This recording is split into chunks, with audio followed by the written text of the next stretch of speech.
What's up, people? It's your girl Les, and it's time for some entertainment news. But before I get to all the happenings that's going on in Hollywood, let me just give you a little highlight. First of all, we've lost a lot of people this week. The deaths keep coming. Sorry to be the Grim Reaper, but I'll tell you who they are. We are going to pay some respects to all of those people. And one of your new bubbling artists on the music scene is catching a digital beatdown for colorism. We'll talk all about it right now, right side, inside the spin room. Yeah, you are now live. Yeah, Schlock West in the morning, Dash Radio, the spin room, you know what it is. Yes, y'all. What it do on this Monday? Welcome to the Spin Room. Thank you guys very much for joining us. Hope you guys had a great weekend. You got the crew up in the building. That's my ride or die right hand, my girl Big Les. Miss Everything, Jay Tasha. Your girlfriend's favorite DJ Ron C. Greetings, ladies and gents. How's everybody doing? What up? Hola. Yeah, man, it's Monday. Let's get this week popping. It's beautiful, man. I love it. All right, before we get this thing popping off, ladies and gents, right down below as you watch this YouTube, please subscribe to this YouTube page, man. We building a whole movement that's popping right now. Give us a thumbs up and share it with your family and friends. We're on all podcast platforms also. So anywhere that you get your podcast, yes, tap into us, all right? Apple, Google, Spotify, and Anchor. It is going down. Plus, make sure that you share it with your family and friends. We're on all social media platforms, Facebook, Twitter, Instagram, Snapchat. Tap in there also, man. Give us a follow. Give us a like. Do all of that good stuff, all right, man? Let's get this entertainment news off the ground. All right, before I jump in, I just have to acknowledge this shirt that I'm wearing. So I have a secret admirer who has appreciated my work over the years as a dancer, choreographer, and said something very special to me. So as you can see, it says Rosie, as in Rosie Perez, Tina Landon, myself, Lorianne Gibson, Jamaica, and hashtag 5678. Those are some of the most prominent hip-hop choreographers, female choreographers. And this person said to me, anytime we hear their name, we better hear your name. So I just wanted to shout out, thank you for the shirt. That's dope. The love and the recognition in history. Yeah! That's dope. Now, let me ask you a question, Les, because I don't know this. I see that it says hashtags 5678. Why is it always in dance? You start at 5, 6, 7, 8. Well, like why? Because musicians count like on the 1, 2, or 3, and 4 or something, and we count like almost every 4 count of an 8 count. So the counts are just really different in regard to the dance. And 5, 6, 7, 8. I don't know actually what the origin is though. I'm gonna have to come back with you. That's some good trivia.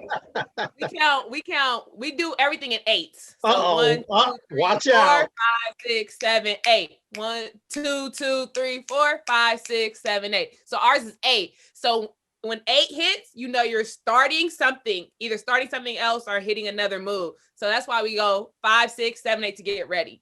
Just like in band, like the drummer goes 1, 2, 3 and hits, the whole band goes.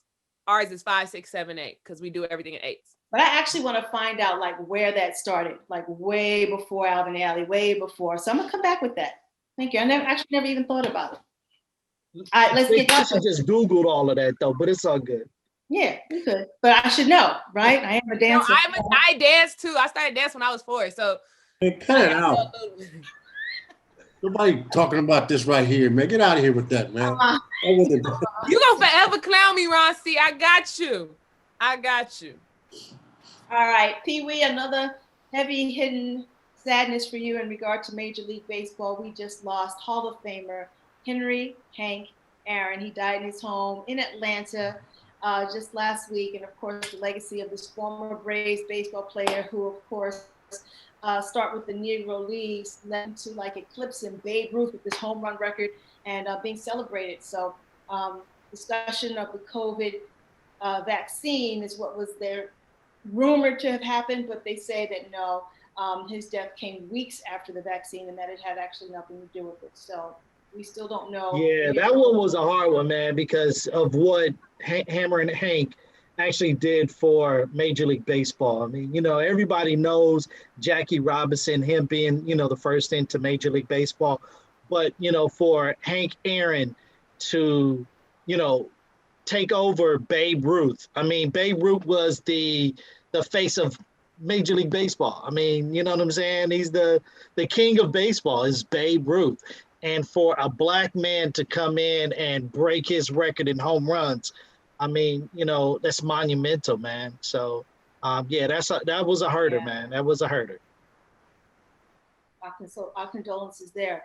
So, of course, we know that over the last year or so, we've lost Regis Philbin and Alex Trebek, major TV legends. Here comes another heavy hitter, Larry King, the longtime CNN host who became an icon, of course, through his interviews and countless news making and tutorial sensibilities and all that stuff. He was 87 years old.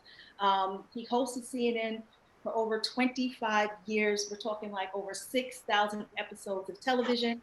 And just a little trivia, if you don't know, he has been married 8 times to 7 different women. Very, very interesting, but he's also battled a whole lot of health problems. He recently, of course, was hospitalized with COVID-19 back in late December. He's had several heart attacks, a quintuple bypass surgery, just a whole list of things, diagnosed with lung cancer, underwent surgery. The list is long, but his contribution to television and very historical interviews will always live in the world of TV and the archives. So our condolences again to him and his family. Ooh, man, yeah. Larry King was he was a king in television. No doubt about it, man. Absolutely, absolutely.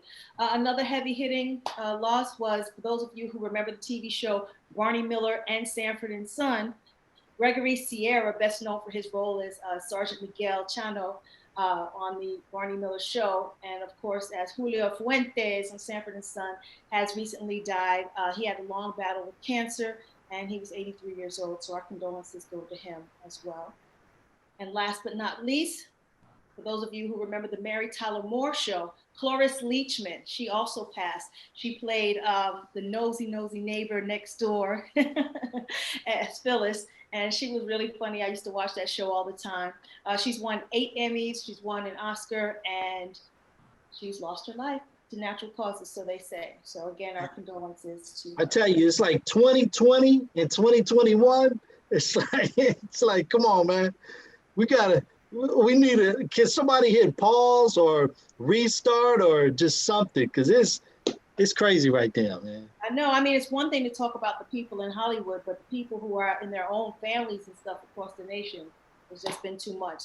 Last bit of horror, well, not last bit, but Dave Chappelle was diagnosed as also having tested positive for COVID-19, but has also been found to be asymptomatic. So he's been quarantined, put all those shows on cancellation, on hold.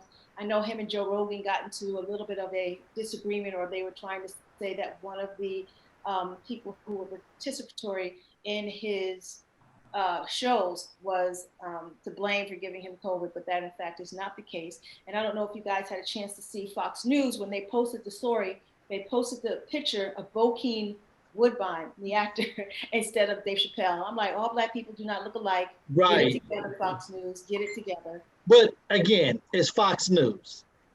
Yeah, which means they probably did it on purpose. Right. It's Fox News. You know what I'm saying? You can't put nothing past Fox News. They are just absolutely the worst.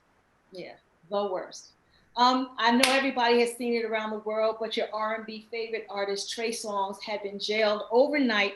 He had a major scuffle with police officers for claiming that he was not following coronavirus protocols. I don't know if you guys had a chance to see the footage where all the people that he was surrounded by, none of them had their masks on while they were sitting in their little section at the game. Videotape also showed that at first they were saying that the police swung on him first, and I think now the videotape is saying that Trey swung on the police first. So as of now, we're still waiting to see what the charges are going to be, if they're not dropped already.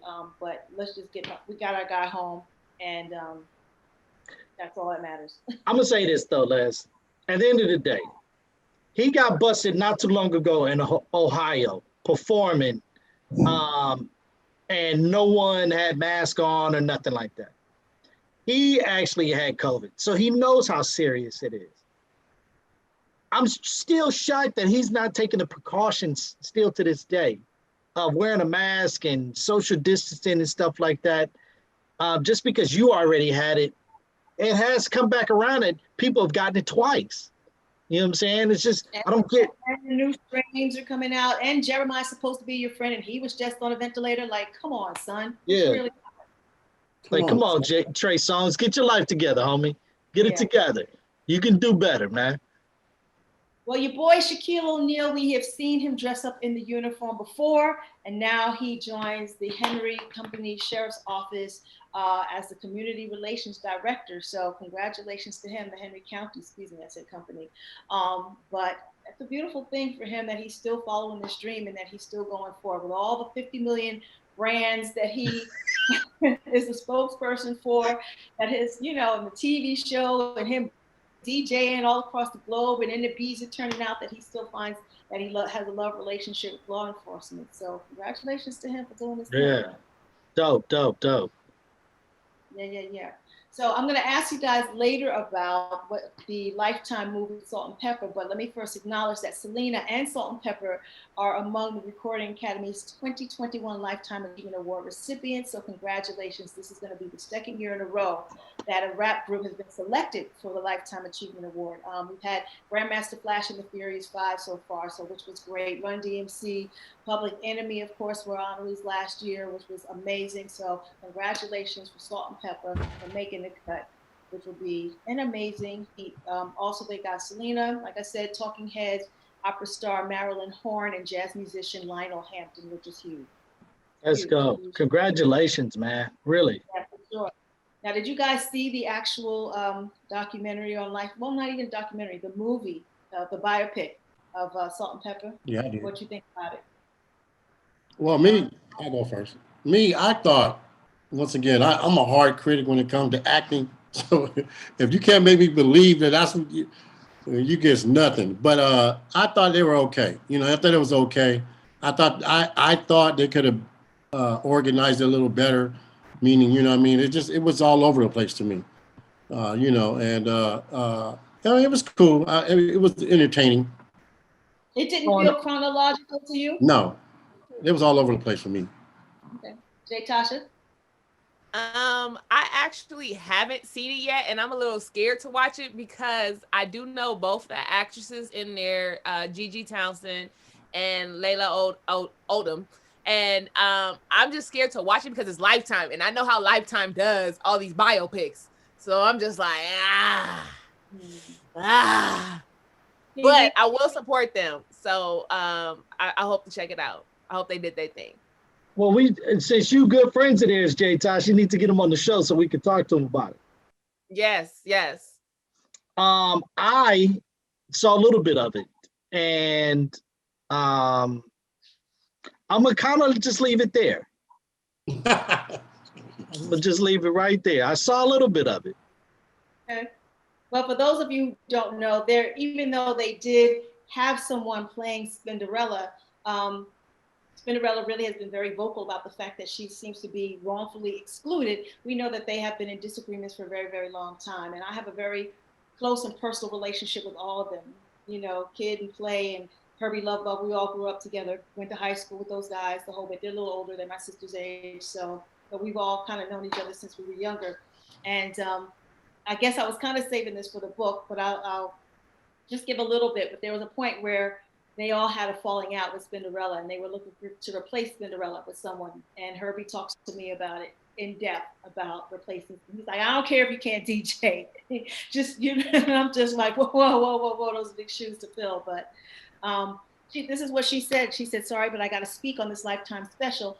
Too often Black women who have made meaningful contributions in their industry are left out of historical narratives. Back when Salt-N-Pepa was building our legacy, which is rooted in empowering women, I could not have dreamed that this group would one day disempower me.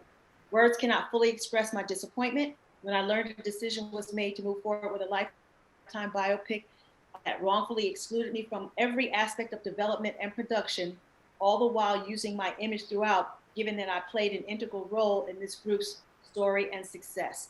And it was really kind of tough to watch. I mean, we've seen and heard about the battle, and we've seen these girls now doing press, and both of them are executive producers on it. So I don't know how this is going to ever be rectified. It just breaks my heart. So yeah. Yeah, didn't they do that to Michelle, sorry, from and she did her biopic when they left her out of the story with Dr. Dre. I can't remember the name of the movie.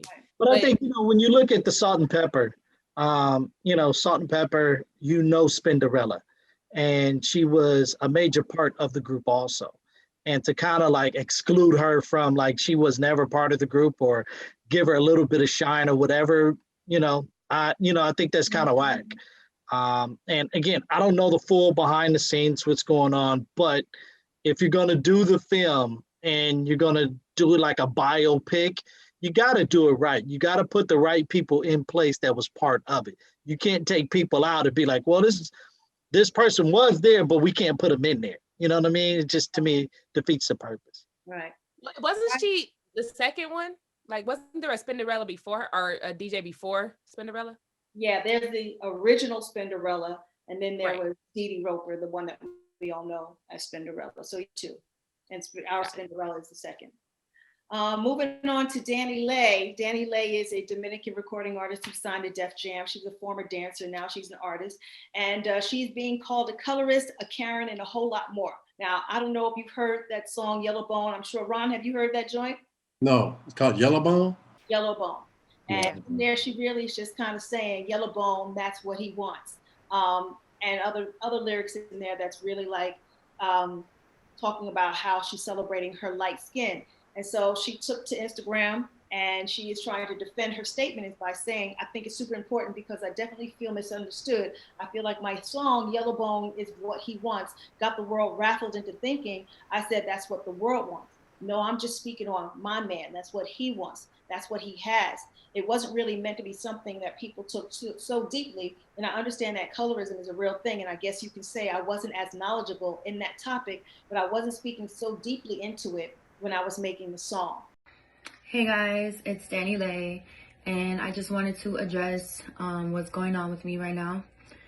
I think it's super important because I definitely feel misunderstood. Like, I feel like my song, Yellow Bone is what he want, got the world raffled into thinking I said that's what the world wants. Like, no, like, I just speaking on my man. That's what he wants. That's what he has. Like, when I make music, I'm in the studio vibing, turning up, happy as fuck. Like, I'm just making music. It was cool. Like, it was just to turn me up real quick. That's how I make music. Like, it wasn't really meant to be something that people took so deeply. And I understand, like, colorism is a real thing. And I guess you could say I wasn't as knowledgeable in that topic, but I wasn't thinking so deeply into it when I was making this song. And it's like, also, I see a lot of brown skin women making music about their skin types. And it's like, why can't I? Like, you see me, I'm light skinned. I consider myself a yellow bone. That's my definition of it. That's just how I felt at the time. It wasn't even a song I released. I just made a trailer. I was wearing all yellow. I had yellow hair. I was like, oh, it's cute. Let me make a trailer real quick. I didn't think it was going to blow over like that at all. And then to call me a colorist, to call me a racist is like, yo, how? I'm dating a whole chocolate man. I have beautiful melanin friends. Like, it's like, y'all really took it there when it's like, nah, like, let's, it's not about that. That's not where I was coming from. I don't see my skin as a privilege. I never looked at myself as better than anybody, more superior. It wasn't even about that. It was just me making a cocky ass song. Like, I'm sorry. Like, I offended you guys. Like, it was not my intention at all. And, yeah, I know you guys don't know me. That's why I felt like it was important to get on here and speak, so at least you can feel me and hear my voice. Speak on it, because I was going to write something up, but I was like, nah, let me just speak on it so y'all can feel me. So, yes, I'm sorry, and hopefully this is something we can get past. I hope everybody has a great Sunday, and yeah, God bless. And a lot of people are saying that you are smart enough to know that it means something. But in defense, people are also saying that if Beyonce can sing Brown Skin Girl, why can't she talk about being yellow bone? So what are your thoughts about it? I think Tasha's ready to jump. Go, girl. I'm not ready to jump. I did see people talking about Beyonce with her Brown Skin Girl, but Beyonce was definitely empowering all shades of women. With her song Brown Skin Girl. So it wasn't just picking on light skin, dark skin, medium skin, whatever the color is. So I do get what DaniLeigh is trying to say in her point that she's talking to her man. This is what her man likes because she is light skinned. But I think that we need to stop with this colorism lines of saying of different shades and just empower each other, or being a woman, a man, just empower each other that way. Fellas, you guys rarely experience colorism, am I correct? No. Oh no. And it's so funny that you say that though, Les. I was working somewhere and I knew about it, but I never experienced it until I got there. And someone that was darker than me really was hating on me because I was light skinned. And it blew my mind because I was like, we both black. Like, I don't get, because you darker and I'm lighter, like we doing the same job we doing, but in his head, that's not what it was. And I'm gonna have to agree with Jay Tosh on this one. At the end of the day, I think we should. I know it's there and people do it, but we as black people really need to stop with that and start working together. Like, I agree with Jay Tosh on it. That's another hurdle of ours, that we like crabs in a barrel. Just because you dark skin, I'm light skin, we pulling at each other. Like, you gotta stop. It's unfortunate that this is something that's been going on since, the paper bag test, and we're talking hundreds of years ago. And I can say that I've experienced colorism as a dancer and as a television personality from my own people. So it tends to be a very sensitive subject, especially with Black women, but I digress because we could be here all night talking about it. So. All right, let's move on to this NFL Versus. Did you guys get a chance to check it out? They did a whole Pro Bowl highlight reel, battles. Deion Sanders was there talking about it. They teamed up. It was like A.J. Brown versus Justin Jefferson, Jamal Adams versus Buda Baker, DeAndre Hopkins versus Jalen Ramsey. Like, it was a lot going on, but something interesting for Versus to do. So did anybody happen to catch it, and what did you think about it? I'll let the guys talk since it's sports. Oh, really? Okay, now you want to talk. Now you want to let us talk. Okay, now you don't want to butt in when I talk about my sports. Okay, yeah. Stay your ass down there when I talk about my sports, because I'm talking to Pee Wee over there. All right, so, no, I didn't get to catch it, though. I saw the previews and stuff, and I didn't get to catch it. Okay, Pee Wee, I thought it was dope. I really thought it was dope. I think, again, during this time, people have to be creative, and I like how they were creative with it. At the end of the day, I thought it was really dope, and, it shines, it gives, again, the younger demographic, it gives them an opportunity to see these athletes. I thought the Versus was the perfect lead up for the Super Bowl halftime and all that stuff that's coming up with the Super Bowl February 7th. It's usually called the Pepsi Super Bowl halftime, and Pepsi or Coke are not really investing in any of the commercials and ads. What they're doing is that they're investing their money in health resources. Super Bowl and the audience and all that stuff is cut down to like a 30% capacity just because of a whole bunch of stuff. So even though you may have seen some commercials with like Matthew McConaughey and Ashton Kutcher and Mila Kunis, a lot of the major stuff that they're doing is all going toward commercials or for funding for COVID, the vaccine, and all that other stuff. So I can't wait to see what your boy is going to do. The Weeknd, we all know, we've seen his prosthetic face and bandages and all that other stuff. That's crazy. Do you think he's going to come with some surprises, guys? I think so. He's going to have to. But real quick though, Les, if you see the commercial of Pepsi talking about him performing at halftime, if you see that commercial, you don't see a lot of Pepsi stuff. You really have to look in the commercial to see Pepsi. Pepsi is not like blatant right in your face, in that commercial. You have somebody singing, and then far in the back, or like somebody's at the grocery store, cleaning or put laboring, the bottles, and you realize like it's Pepsi bottles. And then somebody's at the laundromat, and there's the machine way in the back, you know, a Pepsi machine way in the back. And then when the weekend pulls up at the security guard booth, a small can is, you know, sitting right there. So it's not like real blatant out there that they're trying to put. So I see where they're going with it. I'm glad that Coke, Pepsi is doing that for the community. I think it's a great thing to put that money back into the community. And I notice Budweiser also isn't spending any money on advertising for Super Bowl. And, you know, beer commercials are the main commercials. Was it beer and Doritos? Yeah, like they're the main ones. But yeah, Budweiser was like, not this year.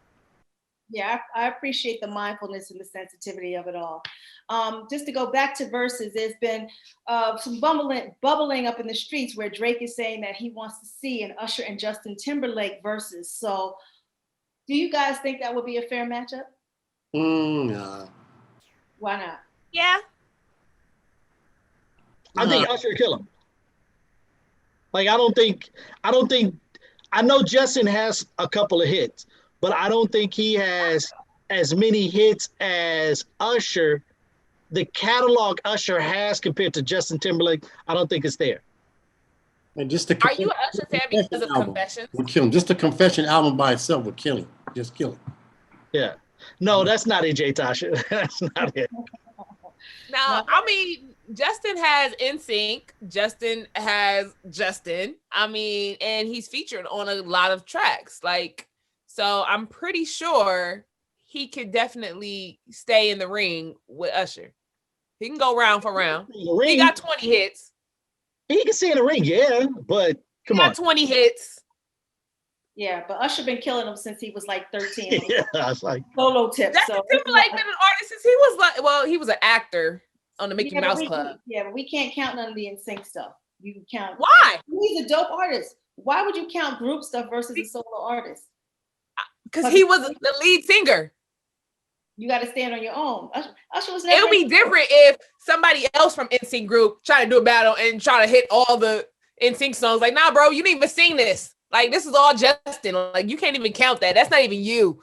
Like, but Justin was the lead singer of the whole damn group. So these battles are not really even battles anyway. You know what I'm saying? It's called a battle, but they're really, it's like a dual appreciation for both artists and stuff anyway. So, all right, before I get out of here, yeah, I know. But we all falling for the hype. I'm with it. Right, me too. I'm all in. I'm all in. I just want to say thank you again to my secret admirer who said that I should be recognized with all the other choreographers: Rosie Perez, Tina Landon, myself, Lorianne Gibson, Jamaica. Shout out to Hi Hat. Yay! They also gave me another shirt that had Martha Graham, Debbie Allen, Darcel Wynn, my angel from Solid Gold, Paula Abdul, and said that I also should be in the conversations with them too. So I'll take it. Hopefully that's what happens in history. And that's it for entertainment news. I love it, man. Thank you, Big Les. All right, ladies and gents, don't forget, right down below, please subscribe to the YouTube page. Follow and share, give us a thumbs up. All podcast platforms, wherever you get your podcasts, Apple, Google, Spotify, or Anchor, please rock with us, share, and follow. All right, man. Tomorrow we got Taco Tuesday. I got your One Gotta Go and your Hot Takes and your Topic Tuesday. I got all that joint, man. So make sure you guys rock with us tomorrow. That's Big Les, DJ Ron C, Jay Tasha. I'll be your man, Big Pwee. Enjoy your Monday. All right, man. Peace. Yeah. You are now live